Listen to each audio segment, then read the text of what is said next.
There aren't many reasons to get excited about Week 7 Monday Night Football's matchup between the Seahawks and Saints, and Alex Collins' injury status further complicates matters. Collins' groin is officially questionable, and despite positive reports coming from Seattle's coaching staff, it's always tough for fantasy football owners to wait out a Monday night game time decision. Getting the latest injury updates will be paramount before locking in your final start-sit-'em decisions, especially with Rashad Penny, calf, expected to come off IR this week. That's why we'll continue to update this article with news on Collins up until the official active/inactive report comes out on Monday around 6:45 p.m. ET. For all the latest fantasy updates, follow us on Twitter at SN Fantasy. More MNF, DK lineup, FD lineup, Penny/Smith update after missing the first 2 practices of the week. Collins, groin, returned on Saturday.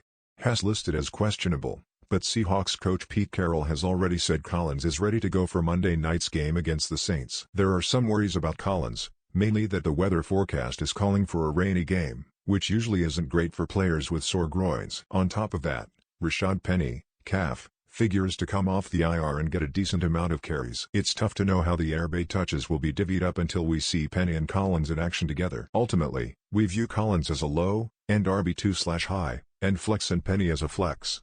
It wouldn't be a shock if both struggled against New Orleans' second-ranked run defense, but if the weather is nasty, then Seattle figures to feed its backs, either through a series of runs or short passes. Ideally, fantasy owners would avoid this situation if possible, but given all the buys and injuries this week, chances are many fantasy owners will be relying on one or both of these backs. If Collins is a surprise scratch, then Penny will be a solid RB2 based on volume.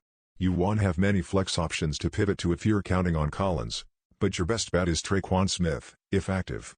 You could also try Freddie Swain or Gerald Everett. Either DJ Dallas or Travis Homer could also have some PPR value as Seattle's pass-catching RBs.